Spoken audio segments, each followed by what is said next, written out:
சூப்பரா ஒரு மில்க் சர்பத் பண்ணலாமா? எந்த ஒரு கலரும் சேர்க்காம, எசன்ஸும் சேர்க்காம, ஜில்லுன்னு சூப்பரா பண்ணலாம் வாங்க. அதுக்கு முதல்ல 1/2 கப் அளவுக்கு ஜவ்வரிசியை சுடுதண்ணியில வேக போட்டு நல்லா டிரான்ஸ்பரண்ட் ஆனதுக்கப்புறம் அதை வடிச்சு எடுத்துக்கோங்க.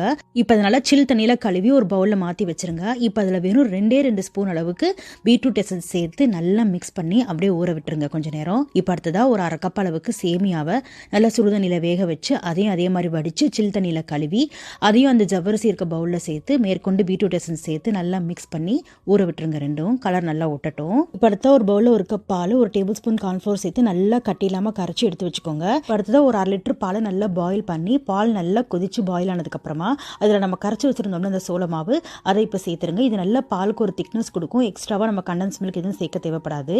இப்போ நல்லா திக்கானதுக்கப்புறமா அதில் நம்ம இப்போ சர்க்கரைக்கு பதிலாக கல்கண்டு பவுடர் சேர்க்க போகிறோம். சேர்த்து நல்லா கரைச்சிக்கோங்க. இப்போ அதை அப்படியே எடுத்து பவுலில் மாற்றி அதில் கொஞ்சமாக பீட்ரூட் எசன்ஸ் ஊற்றி நல்லா ஆறுனதுக்கப்புறமா அதை எடுத்து ஃப்ரிட்ஜில் நல்லா சில்லாக விட்டுருங்க.